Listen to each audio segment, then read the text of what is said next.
In this video, you will witness the incredible transformation of a legendary tank, abandoned for years deep in a forest, that once carried the largest gun ever produced, almost considered scrap metal, with rusty armor plates, collapsed tracks, and a massive, now-defunct engine. This beast is reborn in the hands of its master. Ready? Let's begin watching how this legend rises from the ashes.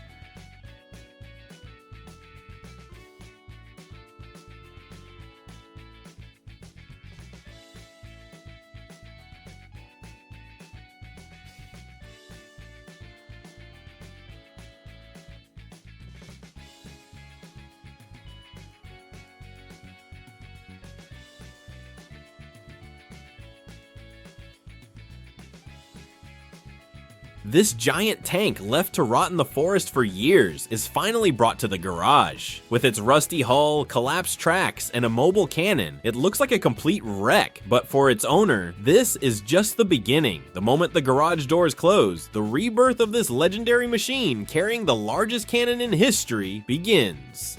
Get ready, because soon a war giant will emerge from this junk.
Things get serious during the first inspection of the giant tank brought into the garage. The foreman enters compartments that have been unopened for years and begins to disassemble parts locked in rust one by one. Every bolt in his hand is a small but critical step towards bringing the tank back to life. Every touch made at this stage is the first sign of hope breaking the silence of the giant machine. From here on, things will get much more exciting.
After the tank's initial mechanical check in the garage, it's time for exterior cleaning. The hull is coated in foam to remove years of accumulated mud, oil, and rust. As the master craftsman carefully washes every inch of the massive armor, the tank's true color gradually emerges. This cleaning not only polishes the exterior, but also reveals damage that has been hidden for years. This is how one of the most challenging, but also most exciting phases of restoration begins.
After cleaning is complete, the tank's hull is taken to a special room for painting. The master painter coats the surfaces, which have been darkened by rust for years, with layers of primer, and it is here that the tank begins to look like it just rolled off the factory floor. The meticulous painting of every part, from the wheel system to the hull, is the clearest evidence that this giant machine has been brought back to life. With every brush stroke, the tank's return to its former wartime glory becomes almost visible. When the preparations are complete, it's time for the tank to be painted in its true colors.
Next, it's time to work on the tank's internal mechanisms. The foreman is meticulously fitting the transmission systems that will power the massive engine block. Parts that had separated years ago due to rust are now becoming a whole again. This section represents the moment when the tank begins to come back to life, not just in appearance, but also functionally. With each tightened connection point, the day when the tank will regain its former power draws a little closer.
After the tank's internal systems are completed, one of the most critical stages begins. The massive hull is taken out of the garage and prepared for the installation of the tracks. With the forklift guiding it millimeter by millimeter, the tank slowly moves onto the rails. The fact that this armored beast, which has been sitting idle for years, is even starting to move shows how far the restoration has come. Now that the tracks are attached, the tank will be ready to stand on its own for the first time.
Once the tank's hull is assembled, one of the most exciting moments begins. The heavy turret, unused for years, is slowly lifted by chains and brought to the assembly area. With each movement of the crane, this piece of armor, weighing hundreds of kilograms, seems to float through the air. This turret is considered the heart of the tank, and once it's in place, the most critical stage of the restoration will be complete. With the master craftsman's millimeter-precise guidance, the turret slowly approaches the hull, and the tank finally begins to take on its true identity.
And finally, after months of arduous work, the tank is fully restored. This giant machine, abandoned years ago, is now back on the battlefield. The roar of its powerful engine, the dust kicked up by the newly fitted tracks, and the unwavering determination of its massive cannon prove that the tank has returned to its former glory. It is no longer just restored scrap metal, but a fully fledged armored vehicle straight from history. This incredible transformation has become the clearest example of how labor and craftsmanship can bring a machine back to life. Thank you for watching. We'll meet again in the next video for the resurrection of an even greater legend.